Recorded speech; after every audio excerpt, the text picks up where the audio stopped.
Que faire des déchets radioactifs et des combustibles usés? Dans une directive qui vient d'être adoptée, l'Union européenne impose qu'ils soient placés dans des centres de stockage définitifs. Pour les déchets à haute radiation, il faudra creuser des installations en couches géologiques profondes. Les pays européens ont jusqu'en 2015 pour établir un programme détaillé.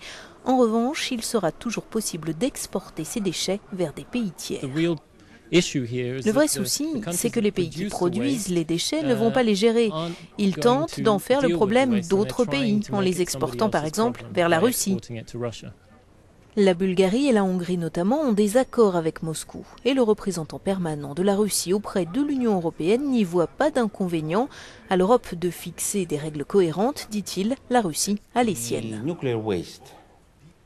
Les déchets nucléaires ne sont pas uniquement des produits dangereux pour l'environnement. C'est aussi une manne commerciale très lucrative.